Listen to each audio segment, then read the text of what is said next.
Top 7 asesinos. Para algunas personas, la maldad no tiene límites. Muchos criminales no solo se conforman con cometer sus fechorías, sino que en el proceso tratan de saciar su sed de sangre, quitándole la vida a otras personas, ya sea por problemas mentales, psicológicos o simplemente por pura maldad. En el mundo han existido y existen personas capaces de cometer los peores crímenes. Por ello, en los 7 tops te traemos los 7 asesinos seriales más peligrosos del mundo. Sin más que agregar, empecemos. Puesto número 7. Mikhail Popkov, el hombre lobo de Siberia. Este hombre nació el 7 de marzo de 1964 en Norilsk, en la extinta Unión Soviética. Aunque se desconoce mucho de la infancia de este hombre, él ha dicho en múltiples oportunidades que sufrió abuso físico y psicológico por parte de su madre, que era una mujer alcohólica. Pero muy a pesar de todo esto, pudo llevar una aparente vida normal. Incluso llegó a casarse con una mujer llamada Elena y tuvo una hija a la que llamó Ekaterina. Con esposa e hija era lógico que tuviera un trabajo. Y es así como este hombre se volvió policía. Y fue gracias a este puesto que pudo cometer muchos de sus crímenes y cubrirse las espaldas.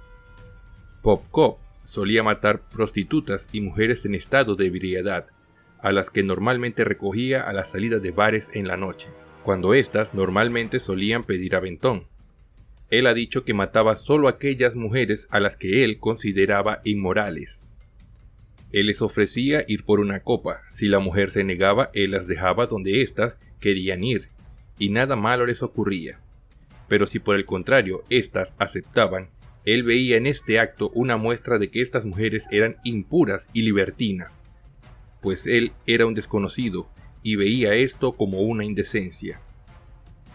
Oficialmente se le acusó de 78 asesinatos, pero él confesó 83 más, lo que implica que estuvo involucrado en la muerte de 161 mujeres.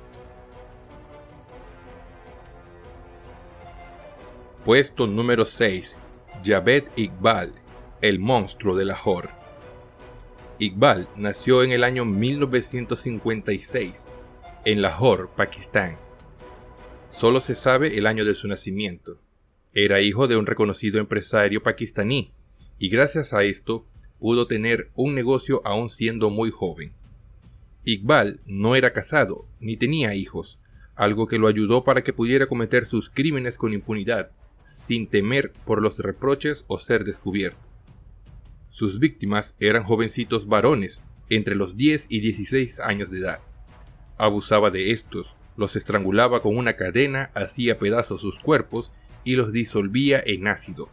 Y aunque parezca irónico, él mismo confesó sus crímenes a la prensa y decía que luego de haber acabado con la vida de 100 jovencitos, planeaba quitarse la vida lanzándose a un río de la ciudad. En su casa se encontraron todos los elementos inculpatorios: sangre en las paredes, las cadenas que usaba para estrangular a sus víctimas, fotos de los cuerpos y 2 grandes envases plásticos con cuerpos parcialmente desintegrados en ácido. Pero luego de una búsqueda en el río de la ciudad y de no haber podido encontrar su cadáver, se lanzó la cacería humana más grande de todo Pakistán. Pero aún así, fue el mismo Iqbal quien se entregó, una vez más, a la prensa, pues según él temía por su vida.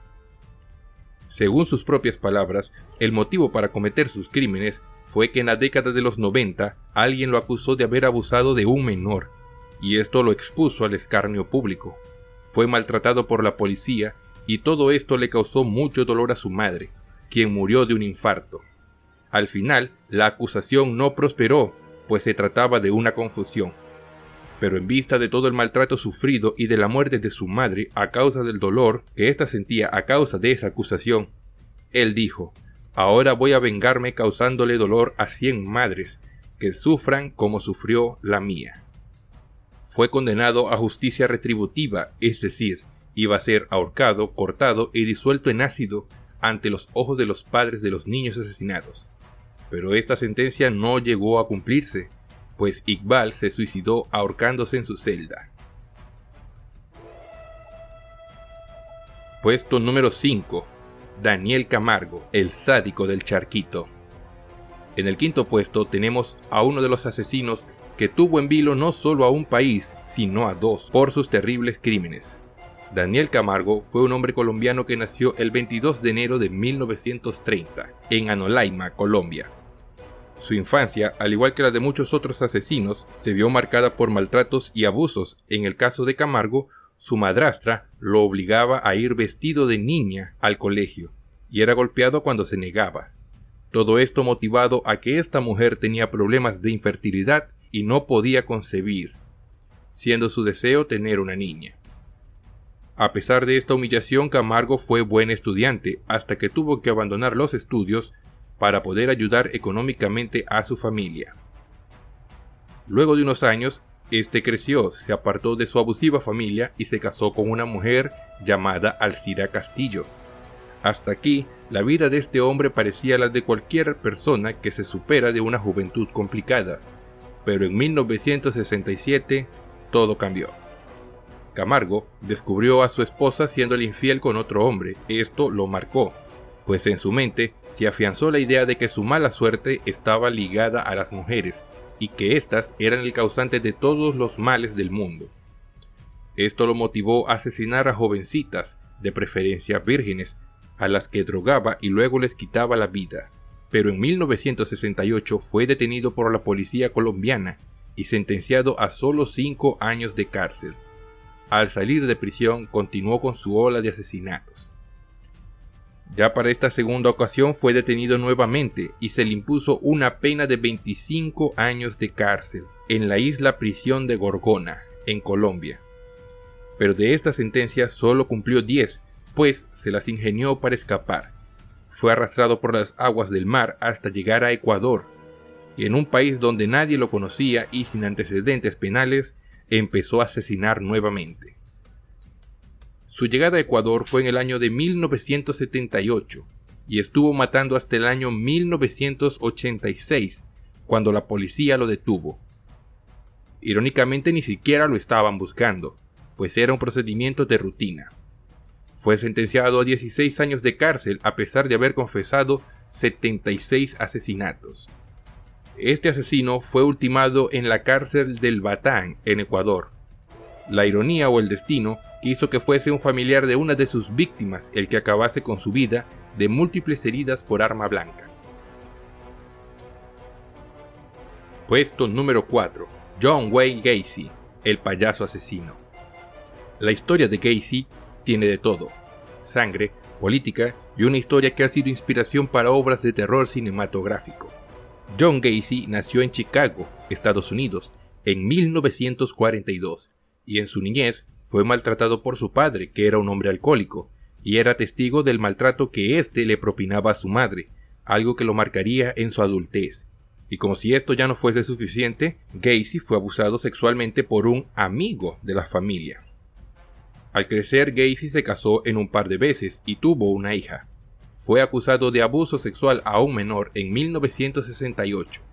En el 70 se establece en Illinois, donde se las arregla para esconder su récord criminal. Pero aún así no puede evitar ser investigado por unos asesinatos.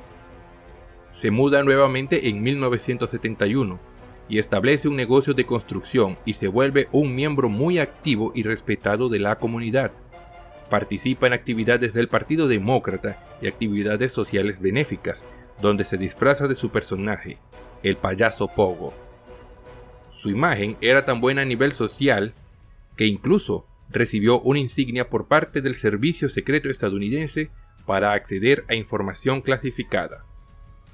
No existe una fecha específica para determinar cuándo empezaron sus crímenes, pero él confesó que fue en el año 1972, cuando, de acuerdo a sus palabras, empezó a matar jóvenes.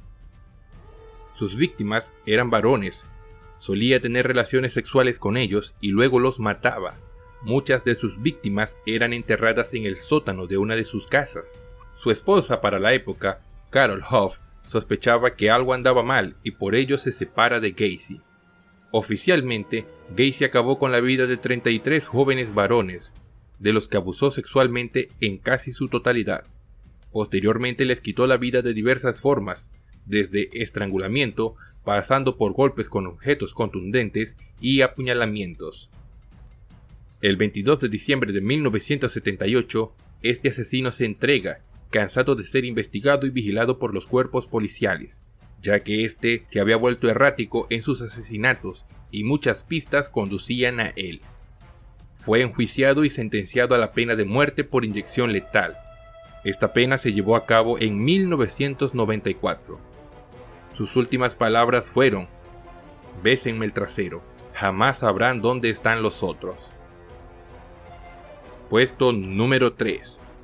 Carlos Robledo Puch, el ángel de la muerte. Este criminal y asesino en serie argentino nació en Buenos Aires en 1952. Este jovencito inició su carrera criminal muy joven, a pesar de no tener necesidad real de entrar en este mundo, pues su familia tenía recursos económicos suficientes. En realidad, Robledo Puch fue un mal estudiante y siempre le gustó estar en la calle. Fue así como conoció a uno de sus cómplices, Jorge Ibáñez. Oficialmente, su carrera de criminal y asesino empieza en 1971, cuando ambos ingresan en un boliche, se roban 350,000 pesos argentinos, pero no se fueron sin que antes Robledo Puch asesinara a disparos al propietario y al guardia de seguridad. Este mismo año, en el mes de mayo, los dos ingresan a un negocio de autopartes. Mientras buscaban, encontraron una habitación donde estaba una pareja con su bebé de meses.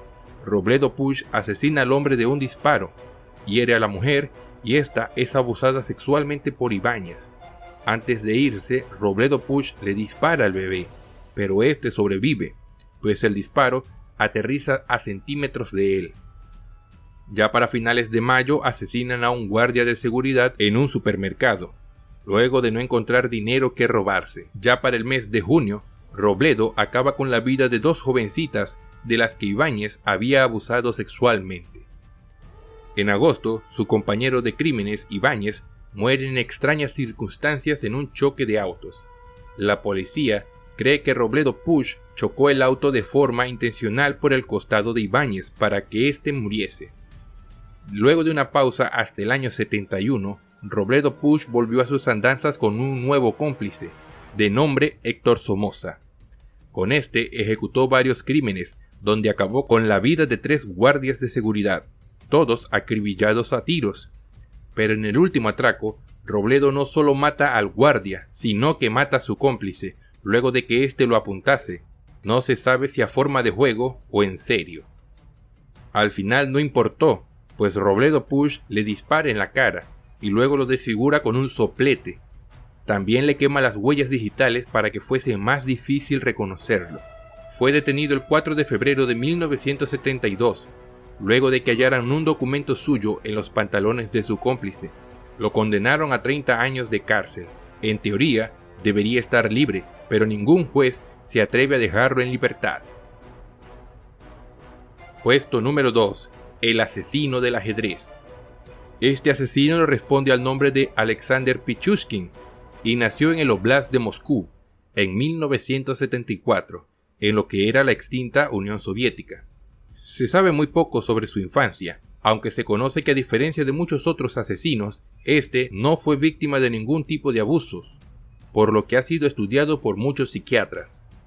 Comenzó a asesinar a la edad de los 18 años y empezó con una primera víctima, un compañero de estudios, ya que éste se había negado a acompañarlo en su vida de asesino, pues la motivación de Pichushkin era batir el récord de Andrei Chikatilo, otro asesino soviético. Pichushkin mató a su compañero lanzándolo a una alcantarilla para que se ahogase.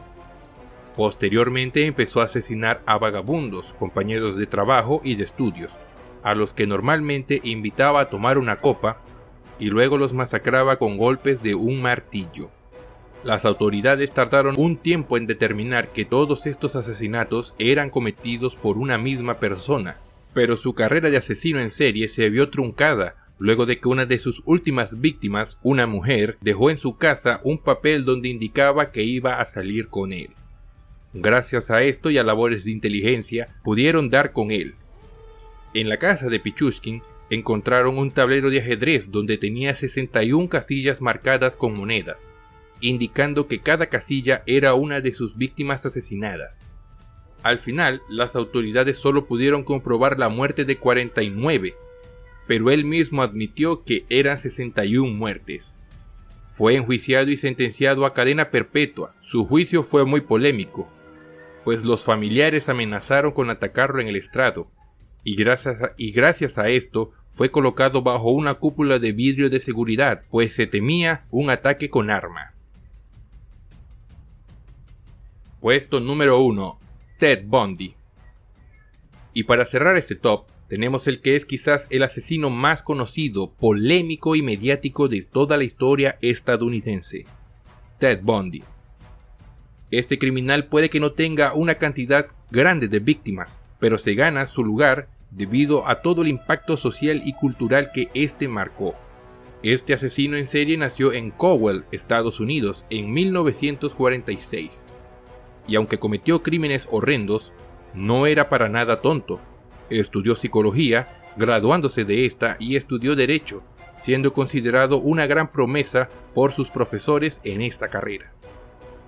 Pero Bundy ya tenía una carrera paralela que al parecer le gustaba más, pues ya para sus 27 años Bundy había abusado sexualmente de 2 mujeres. A una la dejó con daño cerebral permanente y la otra nunca pudo identificar a su agresor. Su carrera como asesino en serie empezó el invierno de 1974 y se extendió hasta el 78, a pesar de que en el 75 había sido detenido y enjuiciado, pero este se las arregló para escapar 2 veces. Una saltando desde una ventana de una biblioteca, pues este había acordado defenderse a sí mismo, y la segunda, y la más increíble, saliendo por una puerta de la prisión luego de escapar por un techo. Al final, la justicia solo pudo comprobar 30 asesinatos, pero él mismo confesó mucho más crímenes. De hecho, utilizó la información de los paraderos de sus víctimas para dilatar su ejecución. Su juicio fue extremadamente mediático, pues Bundy era descrito como alguien con mucho carisma, magnético, con una gran habilidad para llamar la atención de las masas, sobre todo de las mujeres. En su último juicio, el juez le dijo: «Usted tiene la capacidad para ser un gran abogado. Me hubiera encantado verlo en esta corte en otro tipo de situación». A pesar de haber sido culpable por 30 asesinatos, se desconoce realmente la cantidad de muertes. Algunos expertos estiman que puede estar por el orden de las 70 víctimas. No cabe duda que en el mundo hay personas capaces de hacer mucho daño. Hasta aquí nuestro video. ¿Qué te ha parecido? Déjanos saber tu opinión en los comentarios. Y una vez allí no olvides suscribirte, darle like y activar la campanita para que no te pierdas nuestro nuevo contenido. Aquí en los 7 Tops. Hasta la próxima.